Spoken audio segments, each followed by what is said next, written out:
Okay, നമ്മളിപ്പോൾ എടുക്കുന്നത് തജ്വീദിൻ്റെ class ഇൻഷാ അല്ലാ. അപ്പം നമുക്കിന്ന് പുതിയൊരു ടോപ്പിക്കാണ് എടുക്കാനുള്ളത്. ഇന്നലെ നമ്മളെടുത്തത് ജൗഫും ഹെൽപ്പും കംപ്ലീറ്റ് ചെയ്തു.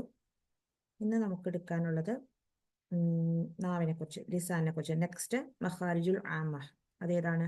ലിസാൻ, നാവ്. ഓക്കെ,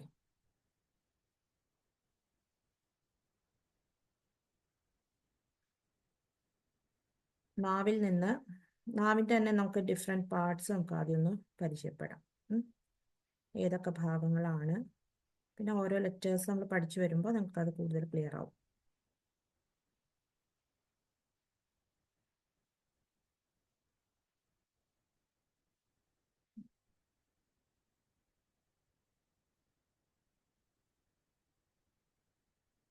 ഇതൊക്കെ നമ്മൾ എടുത്ത പോർഷൻസ് ആണ്.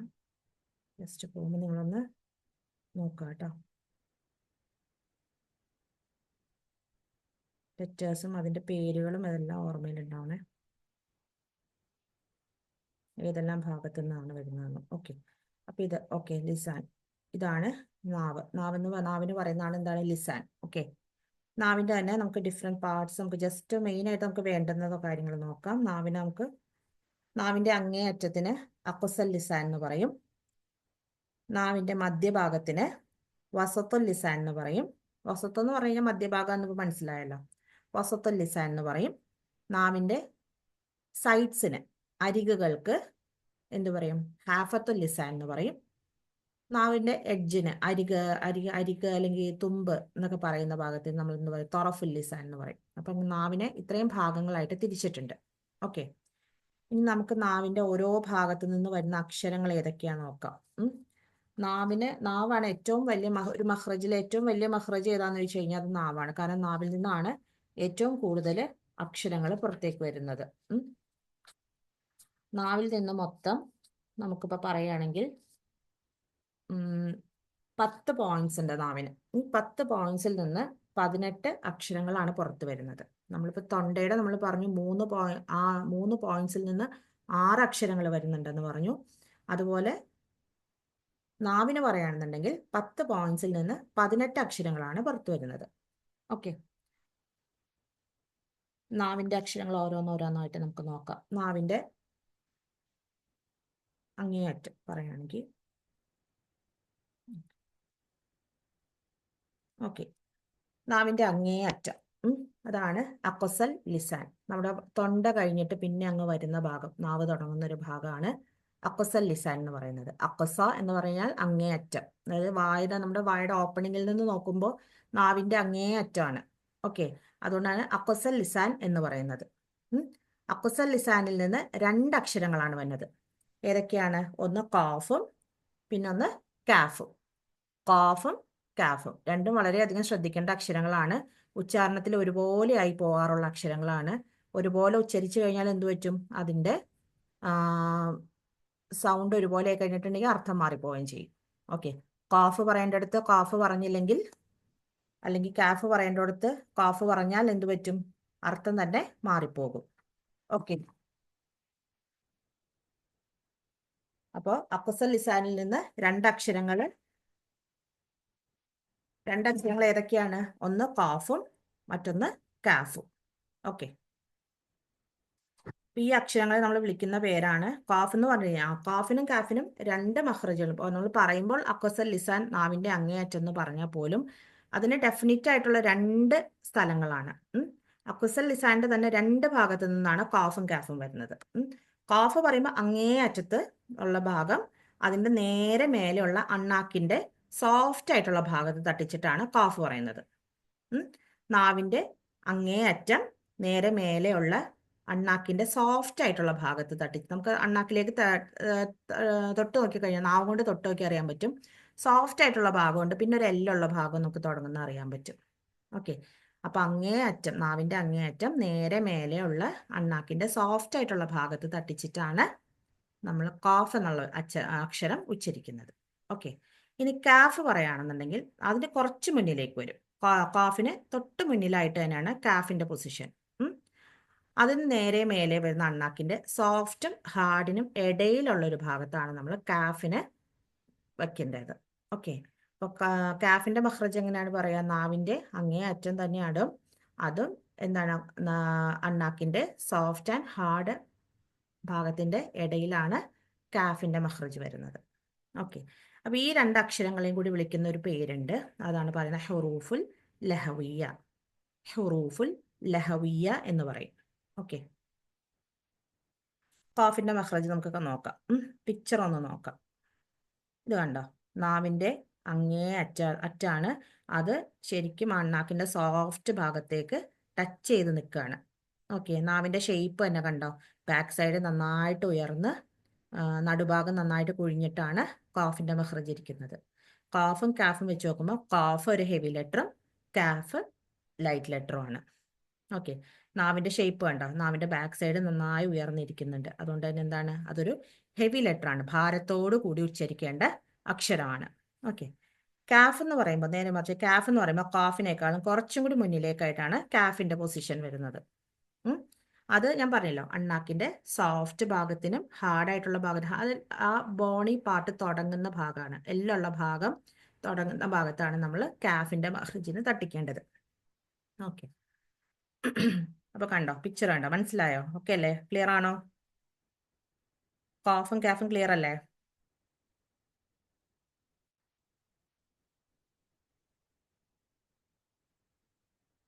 കേൾക്കുന്നില്ല ഞാൻ പറയുന്നത്. കേൾക്കുന്നുണ്ടോ? ഓക്കെ. നമുക്ക് കേൾക്കുന്നില്ലെന്ന് കേട്ടു അതിനകത്ത്. ഓക്കെ. അപ്പൊ ഇത് ക്ലിയർ ആണല്ലോ നിങ്ങൾക്ക്? നെക്സ്റ്റ് ഭാഗം നമുക്ക് നോക്കാം.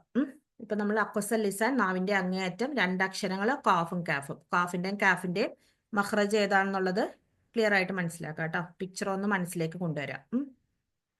അടുത്തത് വസത്തുൽ ലിസാൻ, നാവിന്റെ മധ്യഭാഗം. നാവിന്റെ മധ്യഭാഗത്ത് നിന്ന് വരുന്ന ലെറ്റേഴ്സ് ഏതൊക്കെയാണെന്നാണ് ഇനി നോക്കുന്നത് കേട്ടോ. ഒന്ന് ജീം, ഷീൻ, യ. യ എന്ന് പറയുമ്പോൾ വെറുതെ യ എന്ന് പറയരുത്. യ ഗൈർ മദ്ദിയ ആണ്. ഓക്കെ. യ ഗൈർ മദ്ദിയ. യ മദ്ദിയ അല്ല, യ ഗൈർ മദ്ദിയ ആണത്. യ മദ്ദിയയുടെ മഖ്റജ് ഏതായിരുന്നു? യ മദ്ദിയയുടെ മഖ്റജ് ഏതാണ്?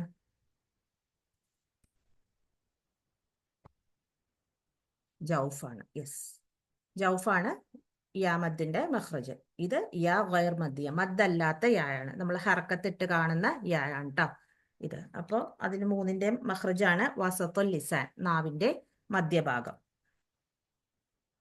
മൂന്നും നാവിന്റെ മധ്യഭാഗത്ത് നിന്ന് തന്നെ വരുന്നെങ്കിൽ പോലും, അതായത് നാവിന്റെ മധ്യഭാഗം അതിന് നേരെ മേലെ വരുന്ന അണ്ണാക്കിലേക്ക് തട്ടിച്ചിട്ടാണ്, അല്ലെങ്കിൽ അതിന് നേരെ മേലെ വരുന്ന അണ്ണാക്കിലേക്ക് ചേർത്തിട്ടാണ് ഈ മൂന്ന് അക്ഷരങ്ങളും പറയുന്നതെങ്കിലും ഇത് മൂന്നും തമ്മിൽ ചെറിയ വ്യത്യാസമുണ്ട്. ഓക്കെ. അത് പിക്ചർ കണ്ടു കഴിഞ്ഞാൽ നമുക്ക് മനസ്സിലാക്കാൻ പറ്റും. ഫസ്റ്റ് വൺ ജീം നോക്കാം. ഇത് ജീമിന്റെ മഖ്റജാണ്. ഓക്കെ. ജീമിന്റെ മഖ്റജ് കണ്ടോ? നാവിന്റെ മധ്യഭാഗം നേരെ മേലെ അണ്ണാക്കിലേക്ക് കംപ്ലീറ്റ് ആയിട്ട് ടച്ചായി നിൽക്കുകയാണ്. അതിൻ്റെ ഇടയിൽ ഒരു സ്പേസ് ഇല്ല. സ്പേസ് ഇല്ലാതെ ടച്ചായി നിൽക്കുന്നതാണ് ജീം എന്ന് പറയുന്നത്. ജീമിന് എന്താണ്? നാവിന്റെ മധ്യഭാഗവും നേരെ മേലെ അണ്ണാക്കും തമ്മിൽ വിടവില്ലാതെ, ഗ്യാപ്പില്ലാതെ ആണ് ഉച്ചരിക്കുന്നത് കേട്ടോ. തീരെ ഗ്യാപ്പില്ലാണ്ടാണ് ടച്ച് ചെയ്യുന്നത്. അടുത്തത് നമ്മൾ നോക്കുവാണെങ്കിൽ ഷീൻ. ഷീന്റെ മഖ്റജ് പറയുമ്പോൾ എന്താണ്? നാവിന്റെ മധ്യഭാഗം നേരെ മേലെ അണ്ണാക്കം തന്നെയാണ് അവിടെ മഖ്റജ് വരുന്നതെങ്കിലും ആ ജീമിനേക്കാളും ചെറിയൊരു ഗ്യാപ്പ് ഉണ്ട്. ഓക്കെ. ചെറിയൊരു സ്പേസ് അതിനിടയിലുണ്ട്. സ്പേസ് കണ്ടാൽ മനസ്സിലായില്ലേ? ഇനി അടുത്തത് യാ വരുമ്പോൾ എന്താണ്? കുറച്ചും കൂടി സ്പേസ് കൂടുന്നുണ്ട്. മനസ്സിലായോ? അപ്പൊ ഈ ഒരു സ്പേസ് ആണ് ഈ മൂന്ന് അക്ഷരങ്ങളും നമ്മൾ വേർതിരിക്കുന്നത്. ജീം, ഷീൻ, യ പറയുമ്പോൾ മൂന്നും ഒരേ മഖ്റജ് തന്നെയാണ്. പക്ഷെ അവർക്കിടയിലുള്ള സ്പേസ് ആണ്, അതായത് നാവിന്റെ മധ്യഭാഗവും അതിന് മേലെയുള്ള അണ്ണാക്കും തമ്മിലുള്ള ആ സ്പേസിനുള്ള വ്യത്യാസത്തിലാണ് ഈ മൂന്ന് അക്ഷരങ്ങളും വ്യത്യാസപ്പെടുന്നത്. ഓക്കെ. ക്ലിയർ ആണോ? അപ്പൊ ഈ മൂന്ന് അക്ഷരങ്ങൾ, നാവിന്റെ മധ്യഭാഗത്ത് നിന്ന് വരുന്ന മൂന്ന് അക്ഷരങ്ങൾ ഏതൊക്കെയാണ്? ജീം, ഷീൻ, യ. ഈ മൂന്ന് അക്ഷരങ്ങളും കൂടി നമ്മൾ വിളിക്കുന്ന പേരാണ് ഹുറൂഫുൽ ഷജരിയ. ഹുറൂഫു ഷജരിയ. ഓക്കെ. അപ്പൊ നമ്മൾ ഖാഫിനും കാഫിനും കൂടെ നമ്മൾ പറഞ്ഞ ഹുറൂഫുൽ ലഹവിയ എന്ന് പറഞ്ഞു. ജീം, ഷീൻ, യ ഈ മൂന്ന് അക്ഷരങ്ങളും കൂടി വിളിക്കുന്നതാണ് ഹുറൂഫ് ഷജരിയ. ഓക്കെ, ക്ലിയർ ആണോ?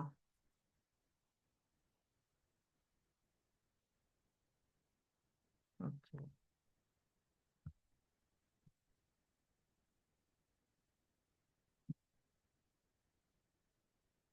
നെക്സ്റ്റ് നമുക്ക് പറയാനുള്ളത്, സോറി കേട്ടോ, ഹെഡിങ് കൊടുക്കാൻ വിട്ടുപോയിട്ടുണ്ട് കേട്ടോ, ആഡ് ചെയ്തോളാം. അടുത്തത് ഹാഫത്ത ലിസാൻ എന്ന് പറയും. ഹാഫ എന്ന് പറഞ്ഞിട്ടുണ്ടെങ്കിൽ നാവിന്റെ അരികുകൾക്ക് പറയുന്നതാണ് ഹാഫ. ഹാഫത്ത ലിസാൻ എന്ന് പറഞ്ഞിട്ടുണ്ടെങ്കിൽ നാവിന്റെ അരികൾ. Okay, edges. ഓക്കെ, രണ്ട് സൈഡ്സിൽ നിന്നായിട്ട് രണ്ട് ആർട്ടിക്കുലേഷൻ പോയിന്റ് ഉണ്ട്. ഇപ്പൊ ഇത്രയും നേരം നമ്മൾ പറഞ്ഞത് എന്താണ്? ജീം എന്നും വസത്തുൽ ലിസാൻ നമ്മൾ ഒരു ആർട്ടിക്കുലേഷൻ പോയിന്റ് ആണ് പറഞ്ഞത്. അക്കുസൽ ലിസാന് രണ്ട് ആർട്ടിക്കുലേഷൻ പോയിന്റ് ഉണ്ട്. രണ്ട് പോയിന്റിൽ നിന്ന് രണ്ടക്ഷരങ്ങളാണ് അക്കുസൽ ലിസാനിൽ വരുന്നത്. വസത്തുൽ ലിസാനിൽ ഒരു പോയിന്റിൽ നിന്ന് മൂന്നക്ഷരങ്ങളും. ഓക്കെ, ഇനി ഹാഫത്തുൽ ലിസാൻ പറയുമ്പോൾ രണ്ട് പോയിന്റിൽ നിന്ന് രണ്ടക്ഷരങ്ങളാണ് വരുന്നത്. അത് ഏതൊക്കെയാണെന്നുള്ളത് കാണിച്ചു തരാം. രണ്ട് പോയിന്റ്സ്, രണ്ടക്ഷരങ്ങൾ, അത് മറന്നു പോകരുത്. അക്കുസൽ ലിസാൻ രണ്ട് പോയിന്റിൽ നിന്ന് രണ്ടക്ഷരങ്ങൾ. രണ്ട് പോയിന്റ് ഏതൊക്കെയാണ്? ഒന്ന് കാഫിന്റെയും ഒന്ന് കാഫിന്റെയും. ജസ്റ്റ് ചെറിയൊരു ഡിഫറൻസ് ഉണ്ടല്ലോ അവർ തമ്മിൽ, കാഫും കാഫും തമ്മിൽ. കാഫിന്റെ മഖ്റജും കാഫിന്റെ മഖ്റജും രണ്ടും അക്കുസൽ ലിസാന്റെ അക്ഷരങ്ങളാണ്. അതുകൊണ്ട് തന്നെ രണ്ട് പോയിന്റിൽ നിന്ന് രണ്ടക്ഷരങ്ങൾ. ഇനി വസത്തുൽ ലിസാൻ വരുമ്പോൾ ഒരേ പോയിന്റിൽ നിന്ന് തന്നെയാണ് മൂന്നക്ഷരങ്ങളും വന്നത്. ഓക്കെ, ഹാഫത്തുൽ ലിസാൻ ആണെന്നുണ്ടെങ്കിൽ എന്താണ്? രണ്ട് പോയിന്റിൽ നിന്ന് രണ്ടക്ഷരങ്ങൾ. അത് ഏതൊക്കെയാണ് അക്ഷരങ്ങൾ നോക്കാം. ഒന്ന് ദാദും ഒന്ന് ലാമും. ഓക്കെ, ദാദും ലാമും. ദാദ് എങ്ങനെയാണ് പറയുന്നത് അല്ലെങ്കിൽ ലാം എങ്ങനെയാണ് പറയുന്നത് നമുക്ക് നോക്കാം. ദാദിന്റെ മഖ്റജ് പറയുമ്പോൾ എന്താണ്? നാവിന്റെ അരികുകൾ. അത് പിക്ചർ കാണിച്ചു തരാം, അപ്പൊ നിങ്ങൾക്ക് കുറച്ചും കൂടി ക്ലിയർ ആവുള്ളൂ. ഓക്കെ, നാവിന്റെ അരികുകൾ കേട്ടോ. ഈ പിക്ചർ കണ്ടോ? നാവിന്റെ ഷേപ്പ് കണ്ടോ? ഇതിനകത്ത് ഈ ഗ്രീൻ ആയിട്ട് മാർക്ക് ചെയ്തിരിക്കുന്നതാണ് വാദിന് വേണ്ടി നമ്മൾ കൂടുതൽ പ്രഷർ കൊടുക്കേണ്ടുന്ന ഒരു ഭാഗം.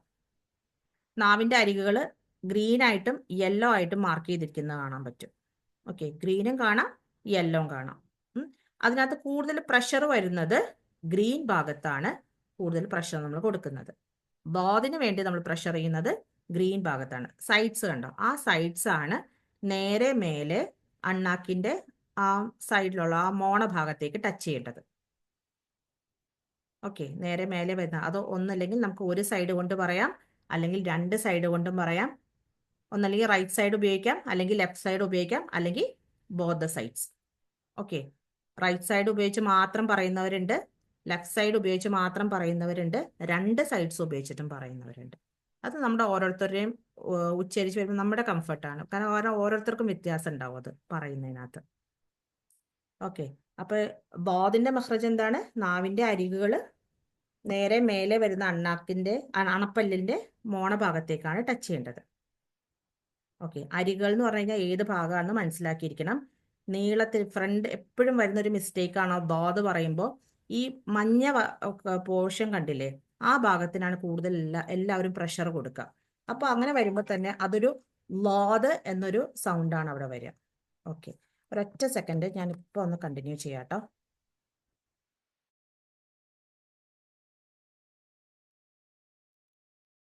ഓക്കെ, ഓക്കെ, അപ്പോൾ നമ്മൾ എന്താ പറഞ്ഞു വന്നത്? നാവിന്റെ എഡ്ജസ് അല്ലേ? നാവിന്റെ എഡ്ജ്, ഈ ഗ്രീൻ പോർഷൻ വേണം നമ്മൾ പ്രഷർ കൊടുക്കാനായിട്ട്. ഓക്കെ, ഒരിക്കലും ആ മഞ്ഞ ഭാഗം അവിടെ ടച്ച് ആവുന്നുണ്ടെങ്കിൽ പോലും നമ്മളവിടെ പ്രഷർ കൊടുക്കാൻ പാടില്ല. കണ്ടോ എവിടെയാണ് ഗ്രീൻ ഭാഗം ടച്ച് ചെയ്യേണ്ടതെന്ന് കണ്ടോ? കോണ്ടാക്ട് വരേണ്ടുന്ന ഭാഗമാണിത്. അണപ്പല്ലുകളുടെ ആ മോണ ഭാഗത്താണ് ടച്ച് ചെയ്യേണ്ടത്. ഓക്കെ, ഫ്രണ്ടിൽ വരുന്ന ഭാഗം ആ മഞ്ഞ ഭാഗത്തിന് അവിടെ തട്ടുന്നുണ്ടെങ്കിൽ പോലും നമ്മൾ അവിടെ പ്രഷർ കൊടുക്കാൻ പാടില്ല. അവിടെ പ്രഷർ കൊടുക്കുമ്പോൾ ഒരു ലോ എന്നുള്ള സൗണ്ടാണ് വരിക. ഓക്കെ, ലോത് ലോത് എന്നുള്ള സൗണ്ടാ വരുള്ളൂ. അതൊരു തെറ്റായിട്ടുള്ള ഉച്ചാരണമാണ്. ഓക്കെ, ലോത് പറയുമ്പോൾ നേരെ നന്നായിട്ട് മുകളിലേക്ക് ഉയരും. അപ്പൊ ഇതാണ് ലോദിന്റെ മഖ്റജ്. കണ്ടോ നാവിന്റെ ഷേപ്പ് കണ്ടോ? ലോത് പറയുമ്പോൾ ശരിക്കും നടുഭാഗം കുഴിയും ബാക്കും ഉയരും, നടുഭാഗം കുഴിയുകയും ചെയ്യുന്നുണ്ട്. അതുകൊണ്ട് തന്നെ എന്താണ്, ഇതൊരു ഭാരത്തോടു കൂടി ഉച്ചരിക്കുന്ന അക്ഷരമാണ്. ദോത് ഒരു ഹെവി ലെറ്റർ ആണ്. ഇപ്പൊ നാവിന്റെ അക്ഷരങ്ങൾ നമ്മൾ പറഞ്ഞതിനകത്ത് ഏതൊക്കെയാണ് ഹെവി ലെറ്റേഴ്സ് പറഞ്ഞു? ഒന്ന് കാഫും, പിന്നെ ഇപ്പൊ രണ്ടാമത്തെ ഹെവി ലെറ്റർ ആണ് ദോത്. ഓക്കെ,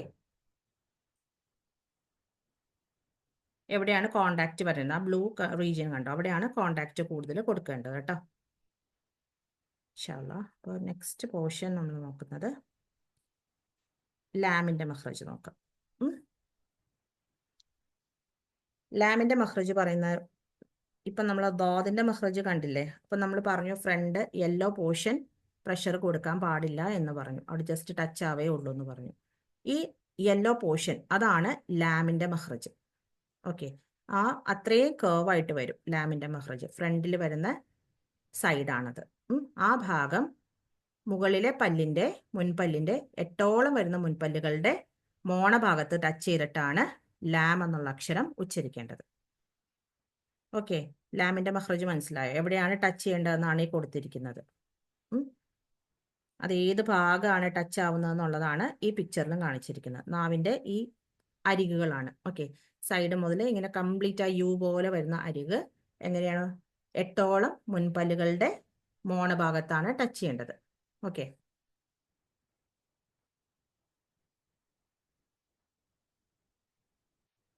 ഇത് ലാം പറയുമ്പോൾ നാവിന്റെ പൊസിഷനാണ് കേട്ടോ. ലാം ഒരു ലൈറ്റ് ലെറ്റർ ആണ്, അതുകൊണ്ട് തന്നെ എന്താണ്, നാവിന്റെ ബാക്ക് സൈഡ് ഉയർന്നിട്ടില്ല, കണ്ടോ, താഴ്ന്നാണ് ഇരിക്കുന്നത്.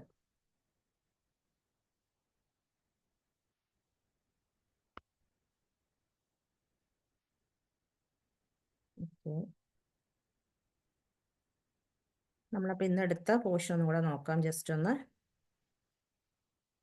നമ്മൾ നാവിന്റെ വിവിധ ഭാഗങ്ങളെ കുറിച്ചിട്ടാണ് ഇപ്പോൾ മനസ്സിലാക്കുന്നത്. ഏറ്റവും വലിയ മഖ്റജാണ് നാവെന്ന് പറയുന്നത്. നാവിൽ നിന്നാണ് ഏറ്റവും കൂടുതൽ അക്ഷരങ്ങൾ വരുന്നത്. എത്ര അക്ഷരങ്ങളാണ്? 10 പോയിന്റ്സിൽ നിന്ന് 18 അക്ഷരങ്ങളാണ് വരുന്നത്. അപ്പൊ ഇന്ന് നമ്മൾ എത്ര അക്ഷരങ്ങൾ പഠിച്ചു അതിനകത്ത്? കാഫ്, കാഫ്, ജീം, ഷീൻ, യാ, ദോദ്, ലാമ. 7 അക്ഷരങ്ങൾ ഇന്ന് പഠിച്ചു കേട്ടോ. കാഫ്, കാഫ്, ജീം, ഷീൻ, യാ, ദോദും ലാമും. 10 പോയിന്റ്സിൽ നിന്ന് 18 അക്ഷരങ്ങളാണ് വരുന്നത്. ഏറ്റവും വലിയ മഖ്റജാണ്. നാവിന്റെ വിവിധ ഭാഗങ്ങൾ നമുക്ക് നോക്കാം. നാവിന്റെ അങ്ങേ അറ്റത്തിന് നമ്മൾ അഖ്സൽ ലിസാൻ എന്ന് പറയും. നാവിന്റെ മധ്യഭാഗത്തിന് വസത്തുൽ ലിസാൻ എന്ന് പറയും. നാവിന്റെ സൈഡ്സിന്, അരികുകൾക്ക് നമ്മൾ പറയും ഹാഫത്തുൽ ലിസാൻ എന്ന് പറയും. ഹാഫത്തുൽ ലിസാൻ എന്ന് പറഞ്ഞിട്ടുണ്ടെങ്കിൽ രണ്ട് സൈഡും വരും. ഇപ്പൊ നമ്മൾ ദോദിന്റെ സൈഡും ലാമിന്റെ സൈഡും, രണ്ട് സൈഡും കണ്ടില്ലേ? ആ രണ്ട് സൈഡ്സും അതിനകത്ത് ഉൾപ്പെടും കേട്ടോ. ഹാഫത്തുൽ ലിസാൻ എന്ന് പറയും. പിന്നെ എന്താണ്, നാവിന്റെ തുമ്പിന് അറ്റത്തിന് നമ്മൾ എന്ത് പറയും? തൊറഫുൽ ലിസാൻ എന്ന് പറയും. ഓക്കെ, ക്ലിയർ ആണോ ഇത്രയും ഭാഗം? ഇപ്പൊ കാഫിന്റെ മഖ്റജ് വരുന്നത് അഖ്സൽ ലിസാനിൽ നിന്ന് 2 പോയിന്റ്സിൽ നിന്ന് 2 അക്ഷരങ്ങളാണ് വരുന്നത്. ഒന്ന് കാഫും വേറൊന്ന് കാഫും. കാഫിന്റെ മഖ്റജ് വരുന്നത് നാവിന്റെ അങ്ങേ അറ്റം നേരെ മേലെയുള്ള അണ്ണാക്കിന്റെ സോഫ്റ്റ് ആയിട്ടുള്ള ഭാഗത്ത് ടച്ച് ചെയ്യണം. അത് ശരിക്ക് ടച്ച് ആയില്ലെങ്കിൽ ആ സൗണ്ട്, അതുപോലെ അങ്ങേ അറ്റത്തേക്ക് തന്നെ പോയില്ലെങ്കിലും സൗണ്ടിൽ വ്യത്യാസം വരും. കാഫിന് ഹെവിനെസ് ഉണ്ടാവില്ല. Calf, calf. ഓക്കെ, ഇനി നേരെ മറിച്ച് കാഫ് വരുമ്പോൾ അതിന് കുറച്ച് മുന്നിലേക്കായിട്ടാണ് കാഫിന്റെ മഖ്റജ് വന്നത്. നാവിന്റെ അങ്ങേയറ്റം മേലെ അണ്ണാക്കിന്റെ സോഫ്റ്റ് ആൻഡ് ഹാർഡ് ഭാഗത്തിന്റെ ഇടയിലാണ് വരുന്നത്. അതായത് ഹാർഡ് ആയിട്ടുള്ള പാലറ്റ് സ്റ്റാർട്ട് ചെയ്യുമ്പോഴാണ് അവിടെയാണ് ടച്ച് ചെയ്യുന്നത്.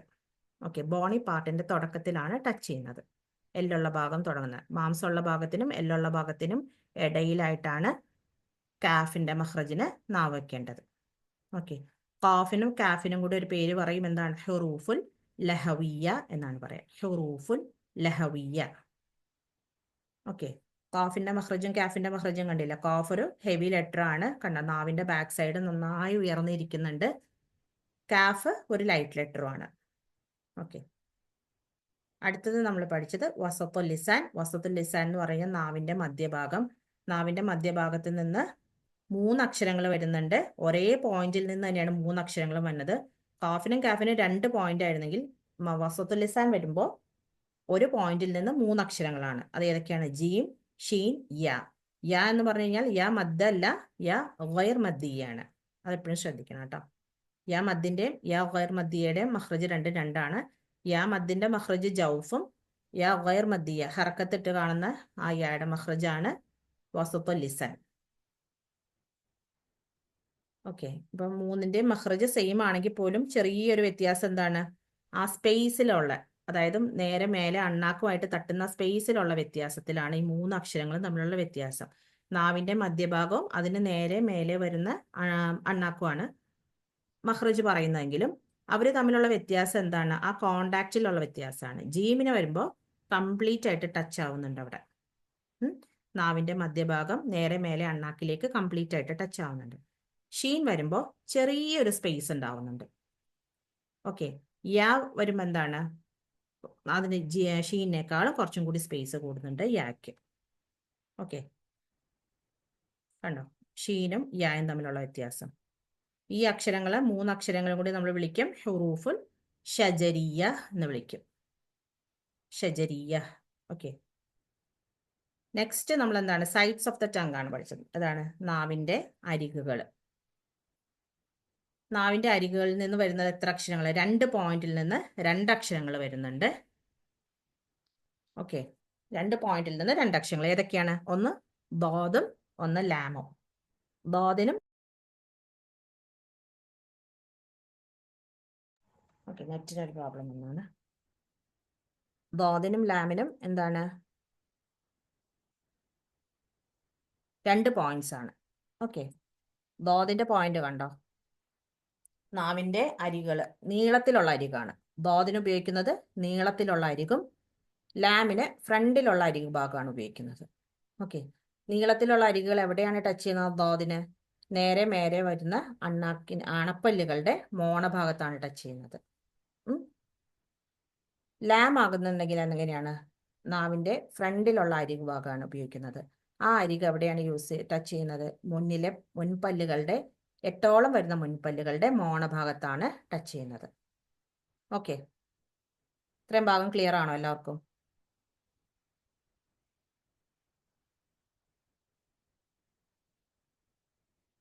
ക്ലിയർ ആണോ?